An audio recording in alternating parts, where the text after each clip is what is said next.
حضرت علی فرمانے لگے میری 5 باتیں یاد کر لو، اور فرمانے لگے اونٹوں پر بیٹھ کر تلاش کرنے نکلو گے تو یہ باتیں تمہیں ملیں گی کہیں بھی نہیں، لے لو ہم سے حاصل کر لو، یہ فیض ہے۔ فرمایا ڈھونڈنے نکلو گے نا، ڈھونڈنے تمہیں یہ ملیں گی، ڈھونڈنے سے نہیں چیزیں ملیں گی۔ فرمانے لگے 5 باتیں لے لو، لے لو یار حضرت شیر خدا کی 5 باتیں، آج اس کو سبق کے طور پر رٹا لگا لو، اسے یاد کر لو، دل میں بٹھا لو۔ شیر خدا کی 5 باتیں، علم و حکمت کا نچوڑ، نبی پاک صلی اللہ تعالی علیہ وسلم سے لیا ہوا فیض، وہ حضور کی امت کو بانٹتے ہیں، اپنے سے محبت کرنے والوں کو عطا کرتے ہیں۔ حضرت مولا علی شیر خدا فرمانے لگے 5 باتیں لے لو، تم اونٹوں پر بیٹھ کے نکلو گے تو تھک جاؤ گے، لیکن یہ باتیں تمہیں کہیں نہ ملیں گی۔ حضرت علی باتیں بیان کرتے ہیں، فرماتے ہیں پہلی بات یہ یاد رکھنا، بندے کو امید صرف اپنے رب سے رکھنی چاہیے، جیت جاؤ گے دوستو دنیا میں اگر یہ بات آ گئی، بچ جاؤ گے، دل ٹھنڈا رہے، بے قراریاں، بے چینیاں، پریشانیاں جان چھوڑ جائیں گی، امید صرف اپنے رب سے رکھو۔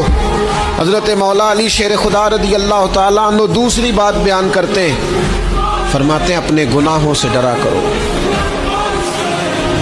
تم غریب ہونے سے ڈرتے ہو، تم تنگ دستی سے ڈرتے ہو، تم لوگوں کی دشمنی سے ڈرتے ہو، اپنے گناہوں سے ڈرو، کہیں ایسا نہ ہو کہ تمہاری نافرمانیاں رب کی ناراضگی کا سبب بن جائیں، اپنے گناہوں سے ڈرو۔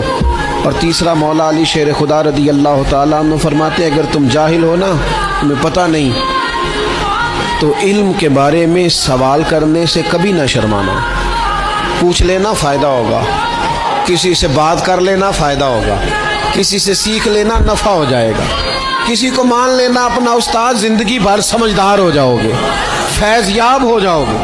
اور حضرت علی شیر خدا چوتھی بات ارشاد فرماتے ہیں یہ علماء کے لیے، فرمایا اگر عالم کو کسی مسئلے کا علم نہ ہو تو غلط بات نہ بتائے بلکہ کہہ دے واللہ اعلم، اللہ بہتر جانتا ہے۔ یہ بات یاد رکھیں، جس بات کا پتہ نہ ہو، جس کی خبر نہ ہو، جس پر عبور نہ ہو، اس بات کو آگے بیان نہ کیا جائے اور کبھی بھی غلط بات نہ بتائی جائے۔ یہ حضرت علی شیر خدا ہمیں سبق دیتے ہیں۔ اور 5ویں بات حضرت علی شیر خدا ارشاد فرماتے ہیں یاد رکھنا، ایمان میں صبر کی وہی حیثیت ہے جو جسم میں سر کی حیثیت ہے۔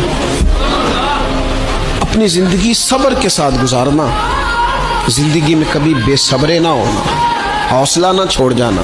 صبر بزدلی نہیں ہوتا، صبر تو اچھی تدبیر کو کہتے ہیں، صبر تو رب کریم کے فیصلے کے انتظار کو کہتے ہیں، صبر تو اللہ کی مدد کے نازل ہونے کے انتظار کو کہتے ہیں۔ فرمایا جو تمہارے جسم میں سر کا مقام ہے وہی ایمان میں صبر کا مقام ہے۔